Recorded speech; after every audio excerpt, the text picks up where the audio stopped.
Okay, question and answers with Durianrider. We'll get straight into it. We've got 6 questions. First question is, Paul Neeson came to talk recently in Sydney, Australia, and said that there was an idiot going around telling people to eat more than 70 bananas a day, and more than a few pieces of fruit a day is unhealthy, and so is a vegan diet. What do you think of that? I wonder who the idiot is who's going around telling people to eat up to 70 bananas a day.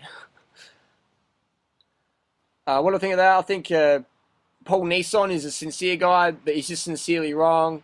Even though he calls me an idiot, I think Paul's cool, and I've got to thank Paul for writing his books and actually introducing me to Doug Graham back in the day. Paul Neeson, just read Paul's books. The best one to read is called The Raw Life, and that gives a clear indication of where Paul Neeson's gone wrong on his raw journey. Why? Because he quotes Hilton Hertima. He says you shouldn't eat too much fruit. You know, overeating's emotional needs, and you can't eat too much fruit, and just cut back and head towards breatharianism. Read Hilton Hertima's books, Paul says. And with that sort of mindset, the anorexic sort of mindset, can't eat food. Food is the enemy. I'm trapped in a cage. You know, I've got to get out of this food eating mindset. You're always going to go downhill. You're always going to go off the deep end. And you're going to bring your raw diet or your vegan diet or whatever diet you follow, you're going to bring that with you and go AWOL. But even if Paul did a raw vegan diet, even if he did, he would have done a wrong one, a high-fat version, a fruit-phobic one, you know, just deficient. I mean, if you look at Paul, he was pretty fit before he started the journey, and he's pretty sedentary now. He's not a very fit individual. So when someone loses fitness on a dietary plan, on a really, really healthy dietary plan, which is what a raw vegan or even a vegan diet provides, you know they're doing something wrong. You know there's some sort of disordered eating or eating disorders underlying their behavior. And that's really sad. That's why we provide clarity on our website, 30bananasaday.com. I mean, we don't live the glamour lifestyle. You know, we're not into a lot of money. So we can just be straight up. You know, I can just tell you whatever, because I don't care if you buy our stuff or whatever, man. It's like, we've got enough cash. We always will have. So I can just be 100% truthful with you, just tell you how it is. I'm not going to bullshit to you. That's just how it is. I mean, close friends of Paul have said Paul's never been raw a year of his life. Paul claims he's been 100% raw vegan for 15 years. I don't know if you watch his videos, you can sort of debunk that pretty quick. Hey, that's, you know, no one has to be a raw vegan to be my friend, you know. I'm not saying that. I'm just saying that if you're going to take advice from people, perhaps, you know, ask them a few more questions, you know. Question what's encouraged, you know, and just because someone eats dead animals or eats cooked food doesn't make them a bad person, you know. I've never said that. So basically, eating more than a few pieces of fruit a day is unhealthy. I mean, you're obviously getting your calories from some other source, and that's fair enough, but it's always good to share with our audience what we are doing. Hey, I eat up to 70 bananas a day. I'm doing great. Keith is still there, so cool. All right, next question. 2, this is a funny one. You're going to fuck up on your fruitarian diet, and the fact that you take B12 supplements proves your diet is deficient. I won't read what else because the profanity. You know, first of all, I'm not a fruitarian. I do eat, you know, vegetables, nuts, and seeds, and you know, occasionally some sprouts and stuff like that. So you know, I've never actually met someone who eats 100% fruit. I don't really think that's an optimum way. Why? Because what's wrong with celery or occasional bit of lettuce or, you know, a nut or seed, you know, if it's good quality now and then, I don't see that's a real issue there. So I think when someone goes fruitarian for purity reasons, then they're always going to undereat. They're going to like get all airy fairy and you know, just go off the deep end, and that's not really fun to see, as I've seen it happen to some of my, you know, fruit buddies. You take B12 subs because that proves your diet is deficient. Well, how can I answer that one? I mean, that's just like, I mean, I've been reading this book, the anabolic reference guide, because I just love reading about sports drugs, you know, being an elite cyclist, and just, there's guys in here that talk about steroids and stuff and how to do them properly. They talk about the importance of doing 4,000 micrograms of B12 a week. 4,000 micrograms, that's massive. And these guys talk about, you know, getting enough protein, eating enough meat, and they talk about getting enough B12 injections. So, I mean, go onto any mainstream bodybuilding forum.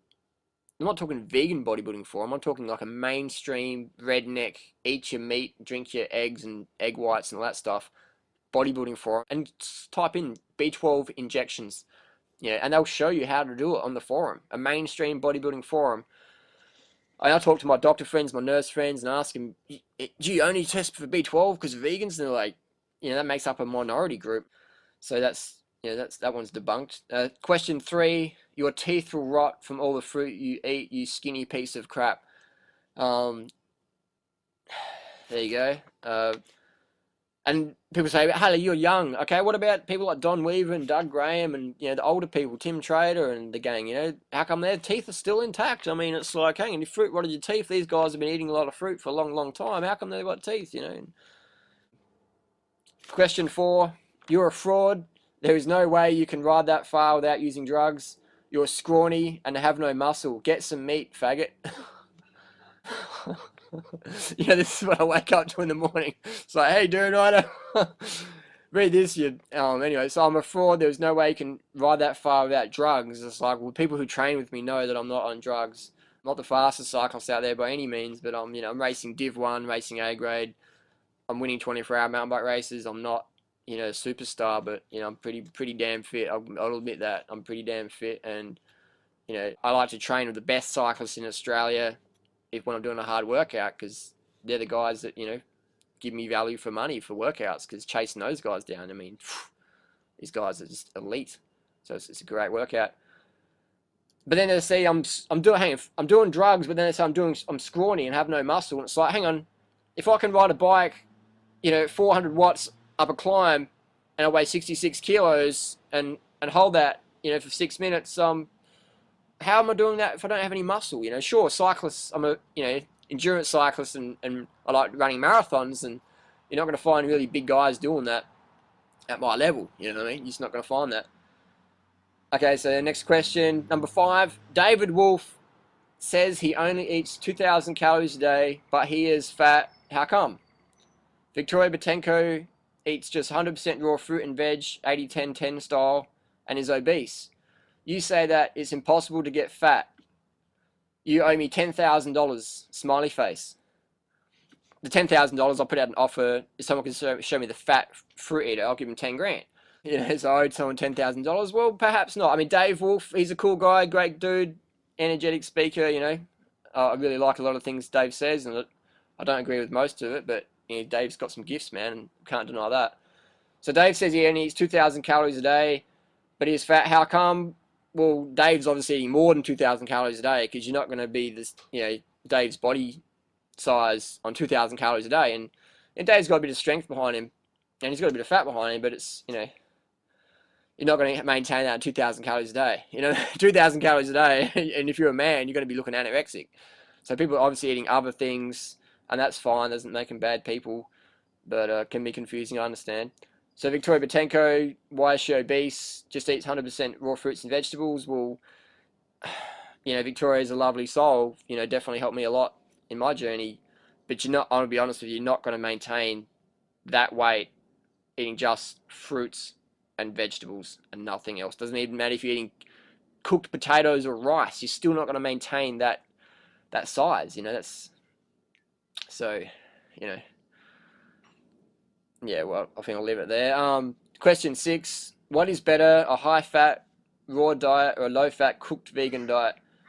That's what I've written. What is better? I mean, is that a long-term question, or is that in the moment? Long-term, definitely going to be better on a low-fat cooked vegan diet than a high-fat, raw diet. Why? Because you're going to have less fat in your blood. You're going to get more carbohydrates to your brain. You're going to have better glycogen reserves.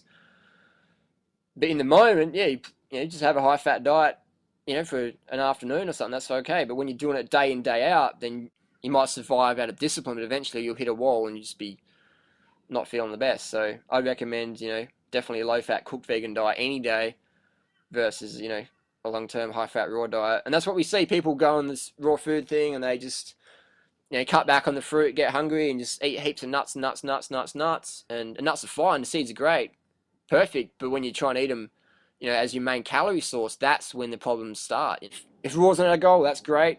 Eat enough rice, pasta, beans, millet, quinoa, barley, all those, whole food, vegan carbohydrate sources, man. Get enough of them in you. Whatever diet you're going to follow, get your carbs in, man. Because once you cut your carbs, doesn't matter what diet you follow, what guru you follow, what your religion, blood type, all that stuff, you're gonna go You're going to flop, and you're going to get hungry and eat less than optimum foods.